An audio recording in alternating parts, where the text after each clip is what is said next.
Mending Wall by Robert Frost is a poem that focuses on how the human fear of conflict leads to isolation and a lack of communication. The narrator of the poem fears an impending conflict with his neighbors, so the two men come together to rebuild a wall that can separate them again. Frost's careful use of mainly structure, metaphor, and diction aid in conveying the message that fear of confrontation can bring people together in order to escape future issues with one another. Mending Wall was published in 1914 by Robert Frost. This year holds significance because it is when World War I erupted in Europe, where Frost and his wife were currently living. They had to leave their home in Britain due to this, returning to their home in America. The poem being published during this time suggests it could be related to the war, since one of the central themes in this poem is humans in conflict. Frost's father passed away when he was young, and by the time this poem was published, two of his children had died.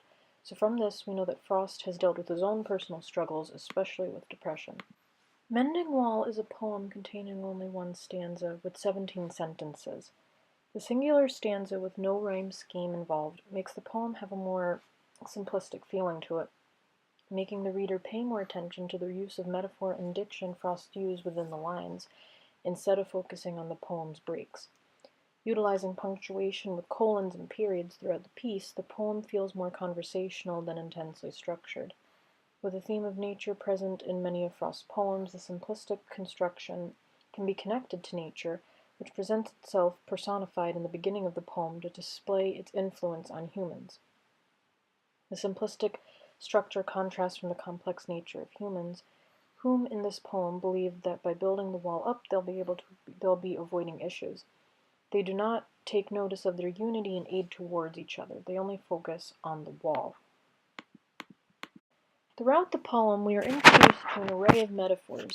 For starters, the wall itself is the most potent metaphor throughout the poem, symbolizing fear of conflict.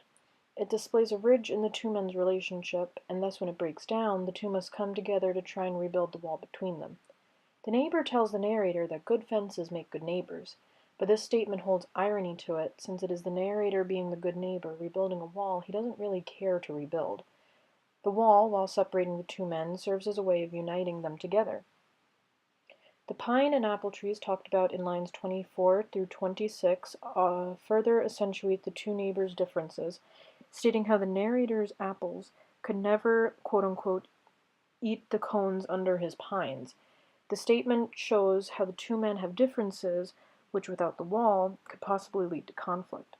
The narrator does not see a purpose to rebuilding the wall, but he knows the neighbor wants to rebuild it, so he goes along with the process to avoid any issues.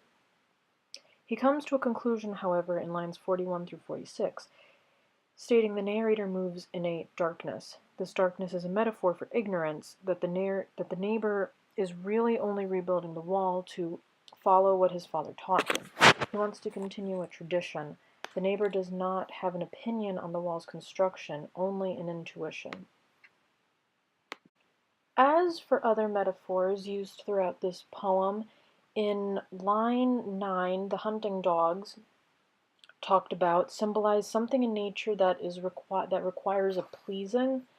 The hunters in lines 5 through 11 symbolize destruction, and how that ultimately, with nature, nothing can truly, it's futile going against nature. In that sense, the outdoor game in line 21 symbolizes, again, the futility of going against nature. And in lines 18 and 19, the spell that the neighbors cast upon the wall to keep it intact symbolizes the unifying factor the men have for wanting to erect the wall, which is a fear of confrontation. Frost utilizes an array of diction throughout this poem to emphasize his meaning and metaphors. He sticks to very simple, common English for this poem. The narrator is a simple country man, so the diction is stylized towards his personality as well as towards nature and its simple power. The word between is used twice, one after another, in lines 14 to 15, to really emphasize the distance the two men keep in order to rebuild the wall. It shows how, despite being on opposite sides, they continue to work together to construct the wall. As for other elements of diction, the elves mentioned in line 37 emphasize the presence of nature this poem has, as well as adds an element of mischief, since elves are typically connected with nature throughout folklore. Nature destroyed the wall in this poem as seen in the beginning couple of lines, and the quote-unquote work of the hunters in trying to go against nature is futile. The word hunters is used to symbolize destruction, and the word hunters is a strong word in this sense because it's connected to nature as well, since hunters usually are typically in the woods. The spell the two neighbors use to hold the wall together adds a playful element to the poem, keying in again to the elves, like an element of like mischief kind of, helping to exaggerate how the wall managed to stay together somehow. It could be seen as a symbol for the unspoken unifying factor that the men have for rebuilding the wall, which is a confrontational fear. Later in the poem, in line 41, the narrator calls the neighbor a quote-unquote old stone savage. Such medieval diction aids in conveying the reason the neighbor rebuilt the wall, which is tradition. This description makes the neighbor seem more focused on building the wall because he knows to rebuild it, not because he really wants to rebuild it. Other important diction that Frost uses throughout the poem is in line 26. The word eat, when describing him as the apple tree and the neighbor as the pine, it shows how they have two opposing opinions and how they won't be able to convey, get these opinions across to one another or digest these other points of views because they just want to avoid conflict or sharing opinions altogether to avoid conflict. As for other literary devices, Frost uses repetition in line 34, stating what I was walling in or walling out. This repetition of the word wall adds emphasis to the narrator's confusion as to why the neighbor so desperately wants to rebuild this knockdown wall. The good fences make good neighbors is another use of repetition used in lines 27 and 46. The statement repeats the word good as well as appears twice within the poem.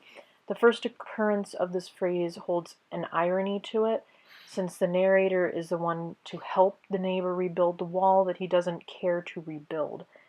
The second time that we see this phrase, it is used to show how the neighbor is following what his father taught him. He does not see truth that the narrator is the true good neighbor, since he is blinded by his father's influence and just repeats history. This phrase can also be seen as a paradox, because while the statement could hold truth to it, it is not necessarily accurate in regards to the poem.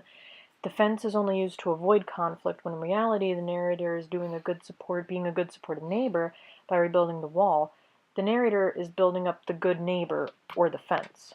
So, in conclusion, Frost uses a very wide range of literary elements, primarily through structure, metaphors, and diction, to help convey his central theme of humans coming together, unifying, in order to simply avoid conflict with one another.